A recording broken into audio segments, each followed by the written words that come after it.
கிட்டத்தட்ட நிகழ்ச்சி முடிஞ்சிடுச்சுன்னு நினைக்கிறேன். இனிமேல் நான் முழுமையாக பேசுறதுக்கு என்ன இருக்குன்னு நான் எவ்வளோ யோசனை பண்ணேன். ரொம்ப கனமாக 2 விஷயம் சொல்லிட்டாங்க. அது கொஞ்சம் ரிலாக்ஸ் பண்ணுறதுக்காக நான் வேறு மாதிரி ஒரு ஃபார்மேட் எடுத்துக்கிறேன். இந்த குழந்தைகளில் கிட்டத்தட்ட 80% வந்து நீங்கள் என்னத்தான் ரோல் மாடலாக எடுத்துக்கணும். சூர்யா கார்த்திங்கிறவங்க சிவகுமார்ங்கிற நடிகனுடைய பிள்ளைங்க. ஆனால் நான் வந்து ஒரு ஏழை தாயினுடைய மகன். இப்போ நீங்கள் நிறைய பேர் சொன்னீங்க அப்பா இல்லை அம்மா இல்லை சொன்னீங்க. அது மாதிரி நான் பிறந்த போதே என் தந்தையார் இருந்து விட்டார். எங்கள் அப்பா என்ன கலர்னு எனக்கு தெரியாது. எனக்கு தெரியாது. அம்மாவுக்கு படிப்பறிவு கிடையாது. ஒரு பானம் பார்த்த பூமி ஒரு 8 ஏக்கரா வச்சுட்டு போயிருந்தார். அது கூலிக்கு 4 ஆளை வச்சுட்டு அம்மாவும் கூலி வேலை செய்வாங்க. பருத்தி செடி எத்தனை பேர் பார்த்துருக்கீங்க? கிராமப்புறத்துக்கு வந்து கை கொடுத்துக்காருங்க. பருத்தி செடி, அந்த பருத்தியில் வந்து எங்கள் காலத்தில் கருங்கண்ணி கம்போடியான்னு 2 குரூப் இருக்கும்.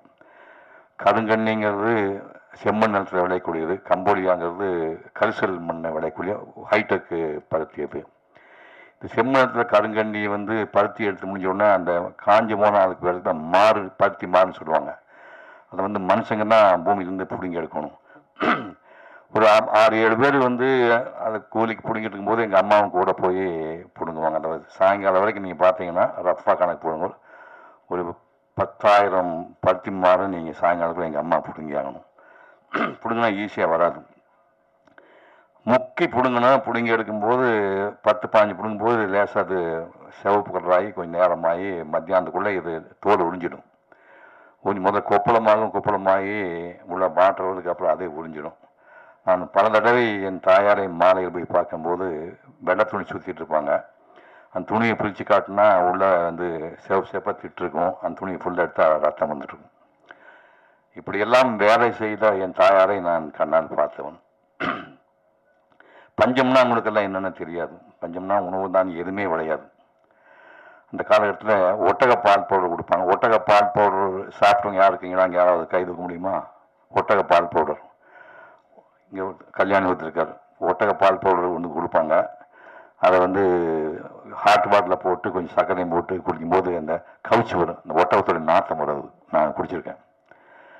ஒட்டக பால் பவுடர். இதுக்குமே வசதி இல்லாதவங்களுக்கு ஆத்தோரம் கற்றாழைன்னு கிராமப்புறத்தில் மக்களுக்கு தான் தெரியும். கற்றாழையில் அந்த இலைகளை வெட்டிட்டிங்கன்னா கீழ்ப்பு அடியில் வந்து ட்ரங்க் இருக்குது, அடி மரம் இருக்கும். மரத்தில் கடப்பாறையை போட்டு நம்பினீங்கன்னா உள்ளே வந்து ஒரு யானையோட தந்தர் கலர், ஒரு வெண் பழுப்பு கலரில் கிழங்கு வரும். அந்த கிழங்குல வந்து இவ்வளோ, இதுக்கு பேர் குதிர்னு பேர்.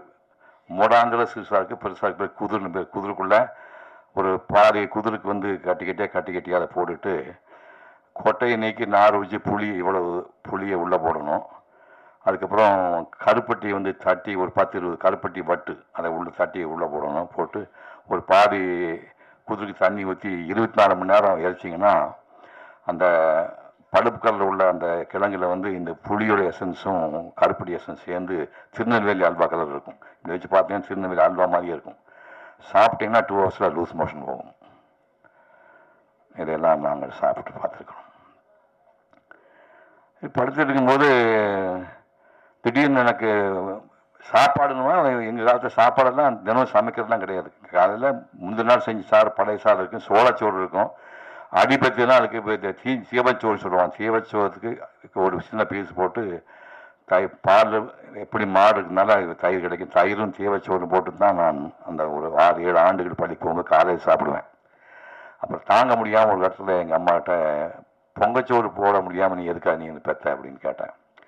அது எங்கள் அம்மாவை பேசாமல் இருந்தேன். அது ஒன்றும் சொல்லாமல் எப்படியோ கடனோடு வாங்கி ஒரு பிடி அரிசி மட்டும் வச்சுருந்து அந்த ஒரு பிடியை வந்து போட்டு சமைச்சு அரிசியும் பருப்பு சாதம், கோயம்புத்தூர் ஜில்லாவுக்கு தான் தெரியும், நீங்கள் லெமன் ரைஸ் சொல்லுவீங்க, இல்லை அது அரிசியும் பருப்பு சாதம் செஞ்சு பள்ளிக்கூடத்துக்கு போகிற அன்றைக்கி மட்டும் அந்த பாத்திரத்துக்குள்ளே போட்டு எங்கள் அம்மா அனுப்புவாங்க.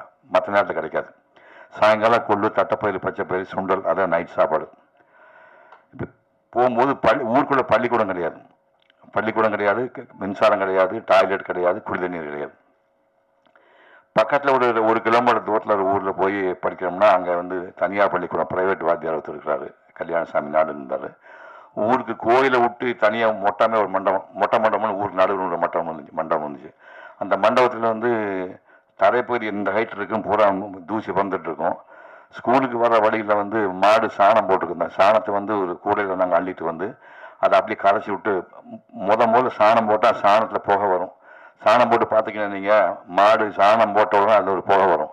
அதை பாரு அந்த அம்மா பார்த்துக்கணும். சாணம் போட்டு அந்த புகையோடு அந்த சாணத்தை எடுத்துகிட்டு போய் கூடையில் போட்டு பிசைஞ்சு கரைச்சி அதை வந்து மெழுகி விட்டு அது காஞ்சதுக்கப்புறம் அதுதான் உட்காந்து ஒரு 30 பேர் நாங்கள் படித்தோம். அப்படி 1ஆம் கிளாஸ்க்கு 1 ரூபா, 2ஆம் கிளாஸ்க்கு 2 ரூபா, 3ஆம் கிளாஸ்க்கு 3 ரூபா, 4ஆம் கிளாஸ்க்கு 4 ரூபா, அப்புறம் 5ஆம் கிளாஸ் நேராக ஸ்கூல் பள்ளிக்கூடத்துக்கு போகணும். அந்த காலத்திலேயே வந்து ஒரு மேத்ஸில் ஜீனியஸாக இருந்தவர். நான் பல இடங்கள்ல இந்த கதை சொல்லியிருக்கேன். எங்கள் பசங்க கோச்சிக்குவாங்க, இது எங்கே போனால் இதையே சொல்லிட்டுங்களான்னு. இருந்தாலும் பரவாயில்ல, மன்னிச்சுங்க, இங்கேயும் சொல்கிறேன். ராம்ஜியான்னு சொன்னால் சந்தோஷமாக இருக்கேன். காரடிக்கால் காசுக்கு 4 அடிக்காய் கத்திரிக்காய், 1 காசுக்கு எத்தனை கத்திரிக்காய்? இப்போ நான் சொல்கிறீங்களா? காசு வச்சுருக்கேன் ரெடியாக, காசு வச்சுருக்கேன் சொன்னீங்கன்னா அது பாருங்கள், 1000 ரூபா கொடுக்குறேன்.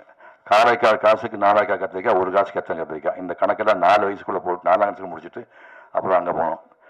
அங்கே போனோம்னா 6, 7, 8க்கு 2.25 ரூபா ஃபீஸ், 9, 10, 11க்கு 5.25 ரூபா ஃபீஸ்.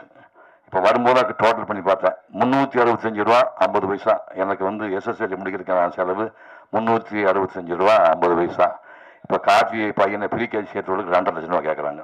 கற்பனை பண்ணி பாருங்க, பைத்தியம் முடிச்சுதான் நினச்சி பாருங்க.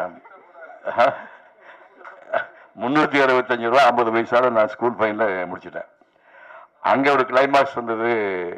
எஸ்எஸ்எல்சி படிக்கும்போது அம்மா பழக்கம் போல் காடுகளில் வேலை பார்த்துட்டு இருக்காங்க. 5.25 ரூபா ஃபீஸ் மாதத்துக்கு கட்டியாச்சு, மந்த்லி ஃபீஸ் கட்டியாச்சு. ஒரு வாரம் கழிச்சு தலையை சொல்லி என்னடான்னு கேட்டாங்க. 11 ரூபா 50 பைசா. இது என்ன இழவு அப்படின்னாங்க. இது வந்து பப்ளிக் எக்ஸாம் எழுதணுமாம்மா, பொது பரீட்சையாமா, அதுக்கு உயர எடுத்துருவ நீ அப்படி கொடுத்துட்டு அதுக்கு ஒரு 12 ரூபா 50 பைசா பேர டிக்கெட் கொடுத்தாங்க. பேங்க்கெல்லாம் கிடையாது, சட்டிக்குள்ளே வந்து ஒரு மஞ்சள் துணி சுற்றி வச்சுருப்பாங்க, அதை எடுத்து 50 கொடுத்தாங்க. இப்போ ஒரு வாரம் கழிச்சு போய் பின்னாடி கை கட்டி நின்று, இப்போ என்ன மாப்பிள்ளை வந்து நிற்கிற என்ன விஷயம் அப்படின்னாங்க.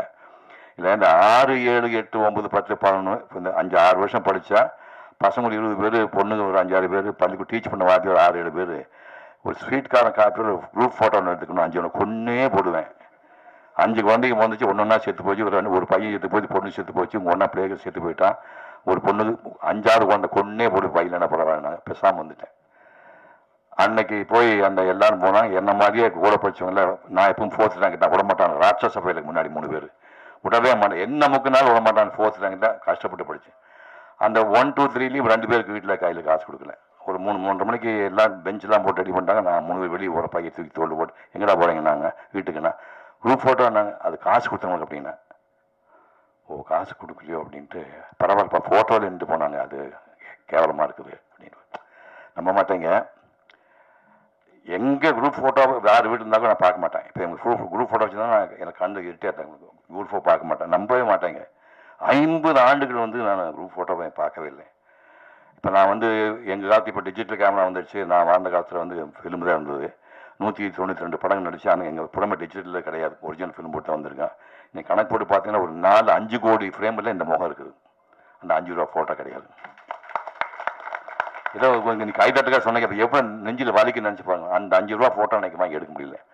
அப்புறம் காலம் எப்படி ஹெல்ப் பண்ணிச்சுன்னா, அதுக்கப்புறம் இப்போ 2057 விட்டு 50 ஆண்டுக்கு அப்புறம் அதே ஸ்கூலுக்கு விஜய் டிவிக்காரங்க வந்து மீண்டும் பள்ளிக்கு போகலாம் வாங்க சார்னு கூட்டிகிட்டு போய் அதே ஸ்கூலில் தேடி உயிரோட வந்து 8 பசங்க 5 பாட்டி ஆகிட்டாங்க. 4 பிள்ளைங்க பாட்டிமா, நான் தாத்தா தானே, ஒரு 4-5 பாட்டிமாருங்க கூட படிச்சேன். வாத்தியார் 4 பேர் எல்லாம் வச்சு அதே பெஞ்சு இருக்குது, பழைய பெஞ்சு கிராக் விட்டுருந்து அதே பெஞ்சை போட்டு அதே இடத்துல ஒரு ஃபோட்டோ எடுத்து வச்சுருக்கேன். நான் இப்போ அந்த ஃபோட்டோ வச்சுருக்கிறேன். அதுக்கப்புறம் என்ன பண்ணேன்னா, ஒரு சிஇஓ அதிகாரி சொன்னார், கவர்மெண்ட் பள்ளிக்கு காசு யாரும் கொடுக்க மாட்டாங்க, கல்யாணம் சார் தெரியும். ப்ரைவேட் பள்ளிக்கு நிறையா கேபிடேஷன் ஃபீஸ் வாங்குவாங்க, கவர்மெண்ட் பள்ளிக்கு காசு கிடைக்காது. நீங்கள் படித்த பள்ளி உங்கள் மாதிரி முக்கியமான நீங்கள் தத்தெடுத்துட்டா அந்த பெரிய புண்ணியம் கிடைக்கும்னாங்க. அந்த வினாடியே இந்த பள்ளியை தத்தெடுத்துக்கணும்னு சொல்லி தத்தெடுத்து ஊராக போய் 26,000 ஒரு மீட்டிங் கூப்பிட்டு 25 பில்லு நேரம் அங்கே ட்ரஸ்ட் கண்டு பண்ண சொல்லி நானே ரெடி பண்ணி இப்போ வந்து அந்த ட்ரஸ்ட்டை வந்து 30 லட்சம் ரூபா சேர்த்து வச்சு 10 நாளைக்கு முன்னாடி இந்த பொண்ணு எங்கடாது ப்ரைஸ் வாங்கிச்சு, எங்கள் ஊர் பொண்ணுங்க, அந்த பொண்ணு சூலூர் பொண்ணு அதான் வந்துக்குவாங்க, அந்த பொண்ணை வந்து ப்ரைஸ் வாங்கியிருக்கு. 1,50,000 ரூபா இன்ட்ரெஸ்ட் வருது, 30,00,000 ரூபா பேங்க்கில் போட்டு 14வது ஆண்டு பரிசு கொடுத்துருக்கேன். இதெல்லாம் எதுக்காக சொல்ல வரேன்னா, எங்கே பிறந்தேன், நீங்கள்லாம் என் மகள் பேரம் பேட்டியெல்லாம் கிடையாது, நீங்களாம் நம்மளாம் ஒரே ரத்தம், நம்ம ஒரே ரத்தம். நீ நினச்சிங்கன்னா சிவகுமார் ஒன்றுமே இல்லை, சிவகுமார் சாம்பிள். நீங்கள் வந்து உங்களுக்கு இமயமலை இருக்குது, இமயமலை உங்களால் தொட முடியும். ஒரே விஷயம், கல்வி. அந்த ஒரு 11 பேர் படிக்க ஆரம்பிச்சு நான் ஒரு சந்தா ஒரு தெப்பு தேடி வெளியே வந்தேன். அந்த கல்வி தான் இப்போ காப்பாற்றிட்டு. கல்வியும் ஒழுக்கமும். காப்பி போட்டு 68 வருஷம் ஆகுது. கை தூக்குங்க, காஃபி சாப்பிடலாம், கை தூக்குப்பா, ₹1 இருக்க மாட்டீங்க, தூக்குங்க. பரவாயில்ல, 2 மணி கை தூக்குறானுங்கடா. அடா அடா மகனே ராஜா, காப்பி வீட்டில் போட்டுல இல்லையா? அப்படி வா, போட்டு கொடுத்து சாப்பிடாம தானே பெரிய ஆளு பிருந்தாசாரி சொல்லியா? போட்டு கொடுத்து காப்பிட்டு 1958 அப்புறம் இது வரைக்கும் நாட்களுக்கு படல. அப்போ எதுக்கு நம்ம காப்பியே சாப்பிட்டேன்னா தண்ணி அடிப்போமா, மொத்த சமாளம் பண்ணுவோமா? கல்வியும் ஒழுக்கமும் தான் உங்களை இமயமலை உச்சியில் உட்கார வைக்கும். நன்றி, வணக்கம்.